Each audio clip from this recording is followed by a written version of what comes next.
शांति।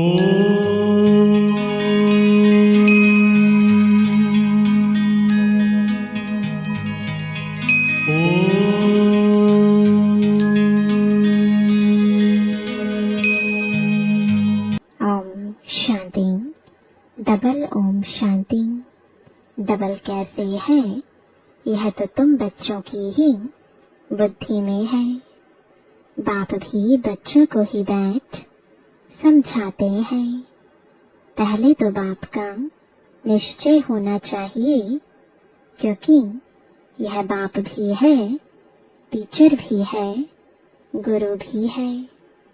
ये तो लौकिक रीति से अलग अलग होते हैं। टीचर जवानी में किया जाता है, गुरु 60 वर्ष की आयु के बाद करते हैं। यह तो जब आते हैं तीनों ही इकट्ठी सर्विस करते हैं। कहते हैं छोटे बड़े सब पढ़ सकते हैं। बच्चों की ब्रेन अच्छी फ्रेश होती है। यह तो बच्चे समझ गए, छोटे बड़े सब जीव की आत्मा जरूर है। आत्मा जीव में प्रवेश करती है। आत्मा और जीव में फर्क तो है ना। यहाँ तुम बच्चों को आत्मा और परमात्मा का ज्ञान दिया जाता है। आत्मा तो अविनाशी है, बाकी शरीर यहाँ भ्रष्टाचार से पैदा होता है। वहाँ तो भ्रष्टाचार का नाम ही नहीं होता। गाया जाता है संपूर्ण निर्विकारी दुनिया। श्रेष्ठाचारी और भ्रष्टाचारी अक्षर है ना। यह सब बातें बाप ही समझाते हैं। बच्चों को सिर्फ यह पक्का निश्चय हो जाए कि हम आत्माओं का बाप हमको पढ़ाते हैं। बाप आते ही है पुरुषोत्तम संगम युग पर, तो इससे सिद्ध होता है कनिष्ठ से पुरुषोत्तम बनाते हैं। यह दुनिया ही कनिष्ठ तमो प्रधान है। इसको रौरव नर्क कहा जाता है। अब हमको वापस जाना है, इसलिए अपने को आत्मा समझो। बाप आए हैं लेने लिए, हम भाई भाई हैं, यह पक्का निश्चय कर लो। यह देह तो रहेगी नहीं, फिर विकार की दृष्टि खलास हो जाएगी। यह है बड़ी मंजिल। इस मंजिल पर बहुत थोड़े पहुंच सकते हैं। मेहनत है, पिछाड़ी में कोई भी चीज याद न आए। इसको कहा जाता है कर्मातीत अवस्था। यह देह भी विनाशी है, इससे भी ममत्व निकल जाए। पुराने संबंध में ममत्व नहीं रखना है। अब तो नए संबंध में जाना है। पुराना आसुरी संबंध स्त्री पुरुष का कितना छी है। बाप कहते हैं अपने को आत्मा समझो। अब वापस जाना है।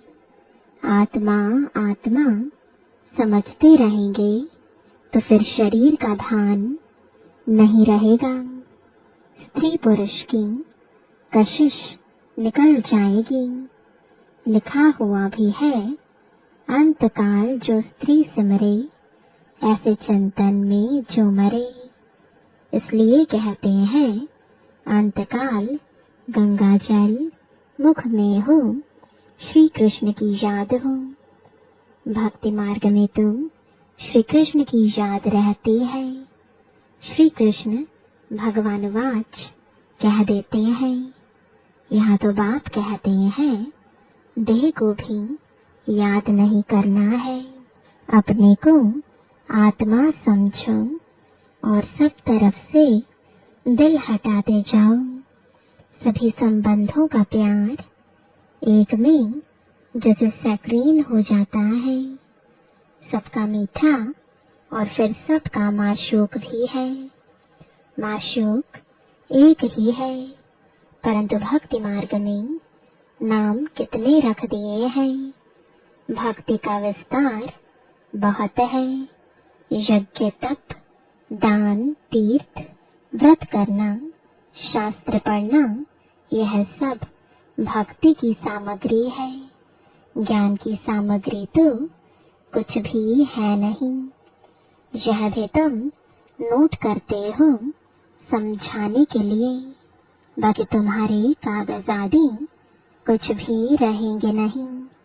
बाप समझाते हैं, बच्चे तुम शांति धाम से आए थे, शांत ही थे। शांति के सागर से तुम शांति का, पवित्रता का वर्षा लेते हो। अभी तुम वर्षा ले रहे हो ना, ज्ञान भी ले रहे हो। स्टेटस सामने खड़ा है। यह ज्ञान सिवाय बाप के और कोई दे ना सके। यह है रूहानी ज्ञान। रूहानी बाप एक ही बार आते हैं रूहानी ज्ञान देने लिए। उनको कहते भी हैं पतित पावन। सुबह को बच्चों को बैठ ड्रिल कराते हैं। वास्तव में इसको ड्रिल भी नहीं कहा जाए। बाप सिर्फ कहते हैं, बच्चे अपने को आत्मा समझ मुझे याद करो। कितना सहज है। तुम आत्मा हो ना। कहाँ से आए हो? परम धाम से। ऐसे और कोई भी पूछेंगे नहीं।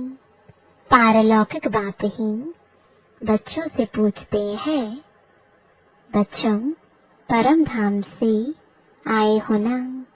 इस शरीर में पाठ बजाने, पाठ बजाते बजाते अब नाटक पूरा हुआ। आत्मा पतित बनी तो शरीर भी पतित बना है। सोने में ही एलॉय पड़ती है, फिर उनको गलाया जाता है। वह सन्यासी लोग ऐसे अर्थ कभी नहीं समझाएंगे। वो तो ईश्वर को जानते ही नहीं। बाप से योग रखो यह मानते ही नहीं। बाप जो सिखलाते हैं वह और कोई सिखला ना सके। इसमें तो प्रैक्टिकल में मेहनत करनी होती है। बाप तो कितना सहज करके समझाते हैं। गाते भी है, पतित पावन है, सर्वशक्तिमान है। उसे ही श्री श्री कहा जाता है और श्री कहा जाता है देवताओं को। उनको शोभता है। उन्हों की आत्मा और शरीर दोनों पवित्र है।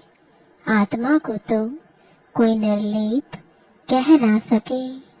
आत्मा ही 84 जन्म लेती है, परंतु मनुष्य न जानने के कारण अनराइटियस बन पड़े हैं।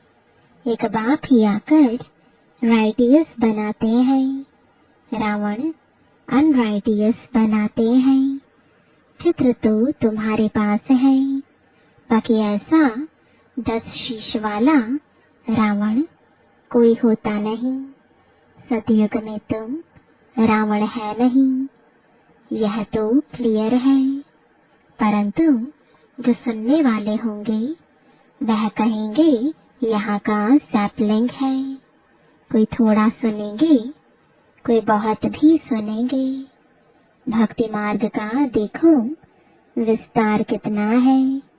अनेक प्रकार के भक्त हैं और फिर पहले से ही सुना है भगाते थे।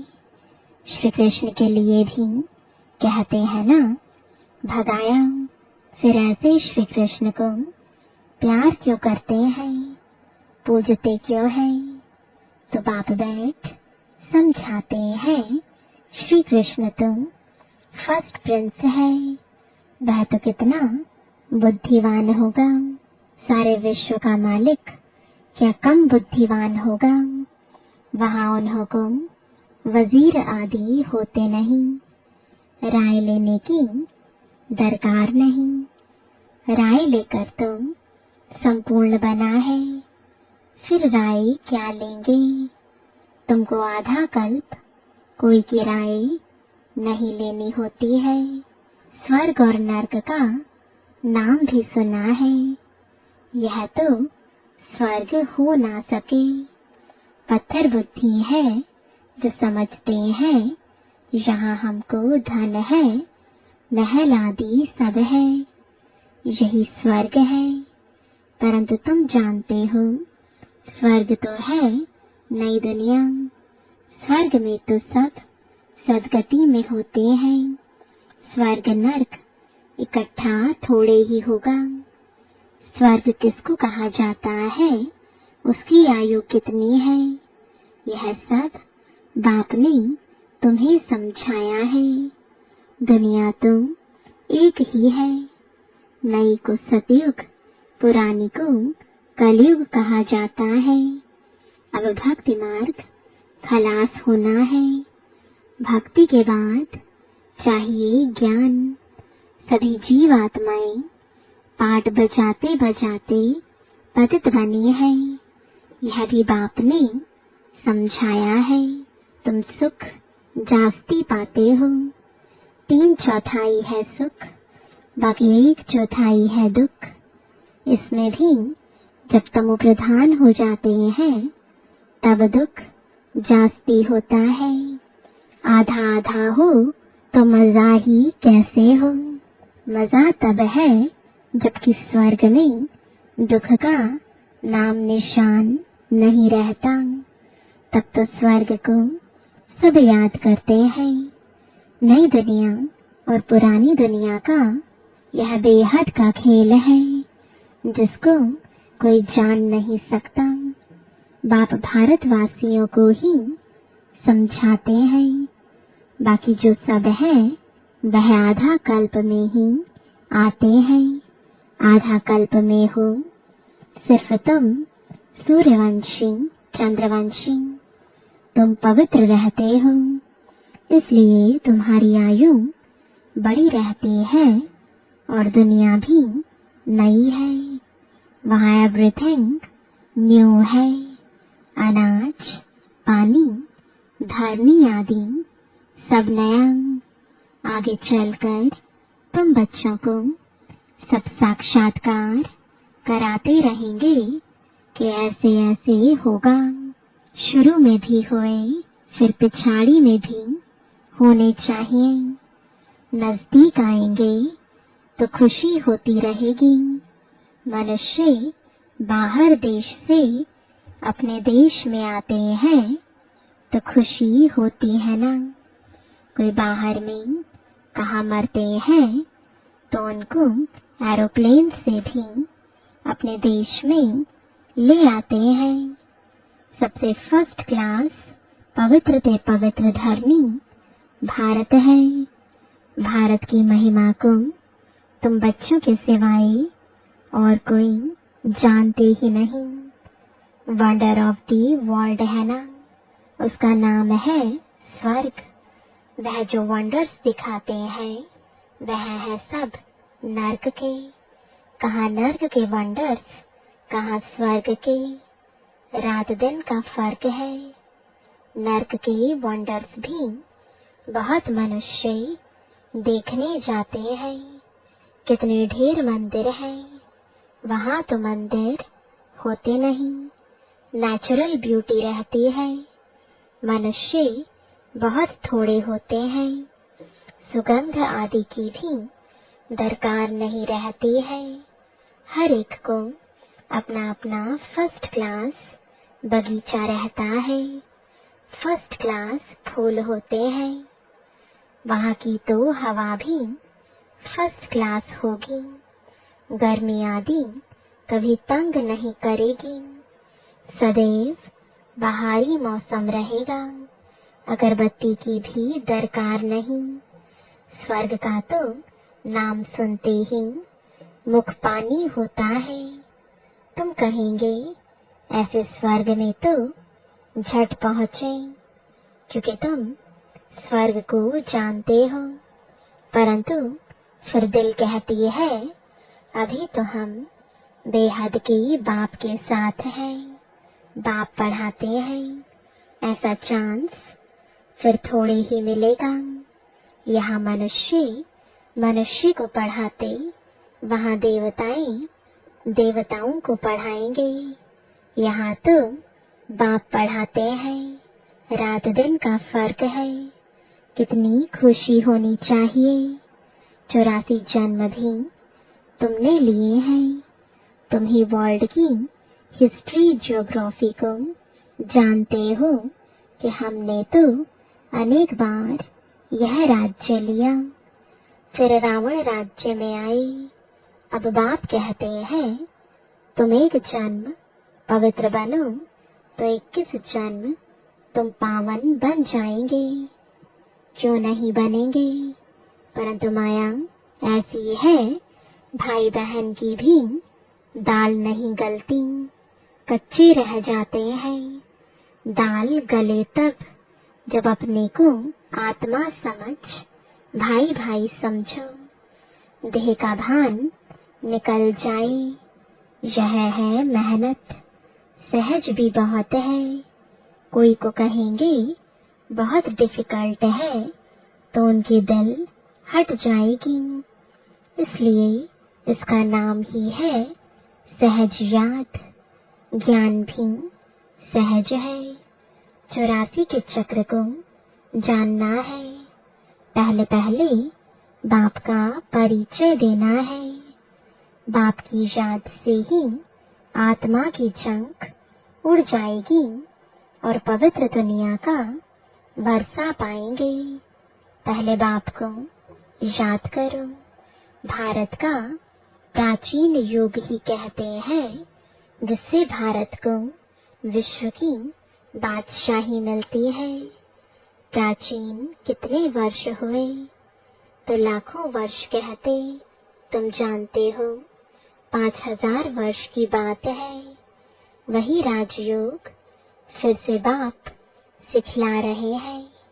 इसमें मूंझने की दरकार ही नहीं। पूछा जाता है तुम आत्माओं का निवास स्थान कहाँ है? तो कहेंगे हमारा निवास स्थान भ्रुकुटी है। तो आत्मा को ही देखना पड़े। यह ज्ञान तुमको अभी मिलता है, फिर वहाँ ज्ञान की दरकार ही नहीं रहेगी। मुक्ति जीवन मुक्ति को पा लिया खलास। मुक्ति वाले भी अपने समय पर जीवन मुक्ति में आकर सुख पाएंगे। सब जीवन मुक्ति में आते हैं वाया मुक्ति। यहाँ से जाएंगे शांति धाम और कोई दुनिया है नहीं। ड्रामानुसार सबको वापस जाना ही है। विनाश की तैयारियां हो रही हैं। इतना खर्चा कर बॉम्ब्स बनाते हैं, सो रखने के लिए थोड़ी ही बनाते हैं। बारूद है ही विनाश के लिए। सतयुग त्रेता में यह चीजें होती नहीं। अब 84 जन्म पूरे हुए। हम यह शरीर छोड़ घर जाएंगे। दीपमाला पर सब नए नए अच्छे अच्छे कपड़े पहनते हैं ना। तुम आत्मा भी नई बनती हो। यह है बेहद की बात। आत्मा पवित्र बनने से शरीर भी फर्स्ट क्लास मिलता है। इस समय आर्टिफिशियल फैशन करते हैं, पाउडर आदि लगाकर खूबसूरत बन जाते हैं। वहाँ तो नेचुरल ब्यूटी होती है। आत्मा एवर ब्यूटीफुल बन जाती है। यह तो तुम समझते हो। स्कूल में सब एक जैसे नहीं होते। तुम भी पुरुषार्थ करते हो हम ऐसा लक्ष्मी नारायण बने। यह है तुम्हारा ईश्वरीय कुल। फिर होता है सूर्यवंशी चंद्रवंशी घराना। तुम ब्राह्मणों में राजाई नहीं है, तुम अभी संगम पर हो। कलयुग में अब राजाई है नहीं, भल कोई राजाई रह भी जाती, मिल तो कभी होती नहीं। अब तुम यह बनने लिए पुरुषार्थ कर रहे हो। देखेंगे हम आत्माएं भाई भाई हैं और वह है बाप। बाप कहते हैं एक दो को भाई भाई देखो, तीसरा नेत्र ज्ञान का तो मिला है। तुम आत्मा कहाँ निवास करती हो? आत्मा भाई पूछता है आत्मा कहाँ रहती है? तो कहते हैं यहाँ भ्रुकुटी में। यह तो कॉमन बात है। एक बाप के सिवाय कुछ भी याद न आए। पिछाड़ी में तो शरीर भी ऐसे बाप की याद में छूटे। यह प्रैक्टिस पक्की करनी है।